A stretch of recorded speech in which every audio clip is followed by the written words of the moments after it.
Let's get to the opposition. Peter Dutton says he'll raise the minimum age for our kids to access social media to 16 if he wins office treasurer. Will you do the same?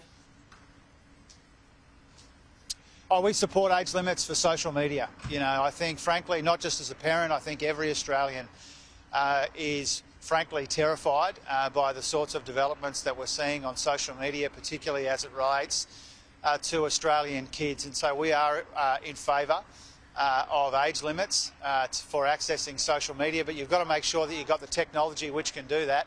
And that's why we funded in the budget the trial of some technology which is all about age verification, making sure that having the restrictions is one thing, but being able to actually implement and police that is another thing as well. And so we're doing the work because we support this. We want to see our kids safe online, and that's what all of our work in this area is about. So your limit is 16 too, is it? Beg your pardon? Is your age limit at 16, is it the same as what Peter Dutton is proposing? Oh, we're working through it. Yeah, we support age limits. We want to make sure we've got the right technology. Yeah. We're working through that. That's what the trial is all about. Okay, yeah, but 16, is that your age limit, or would it be younger than that or older than that, or is that about right? Well, it's the same answer I gave a moment ago, Pete. Yeah, we are interested in an age limit. We need to set it at the appropriate level. It might be 16, but we need to make sure we've got the technology to deliver that. Sure.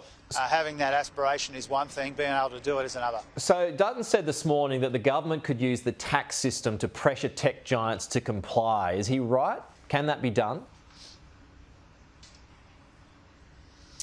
Oh, obviously we want to make sure that the tech giants pay their fair share of tax. You know, that's part of the reason for the multinational tax changes that we've already proposed and budgeted for. And it's certainly the case that we need the tech giants, the tech companies to work with us and not against us, making the social media environment safer for Australian kids. We definitely need them to help at the same time as we're making sure that they pay their fair share of tax. All of this is part of our efforts to make sure that as the economy changes and the pace of technological change gathers pace, that people are not victims of that, that they're beneficiaries of that. So in the tax system, in appropriate regulation and in other ways, all of this is related. I guess how do you police how do you penalise if you can't police properly is a point to consider as well.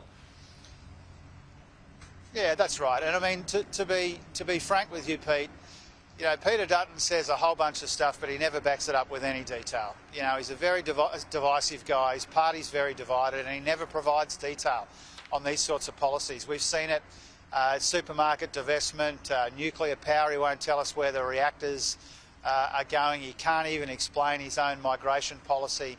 There's never any detail to this sort of thing. We take our responsibilities seriously to Australian kids and Australian families. We want to work with the tech giants to make sure that we can make life safe for kids on social media and for people more broadly. That's why we're doing the work in a methodical and a consistent Just interested to get your thoughts on this too, on Peter Dutton. He, as you know, nixed the 2030 and 2035 emissions targets because they can't be achieved, so wants costings done before setting targets again. How do you feel about that? Well, Peter Dutton's a very risky proposition when it comes to the economy, and I think this commentary shows that once again. If he rips up the emissions targets, that will send a shiver up the spine of the Australian investment community.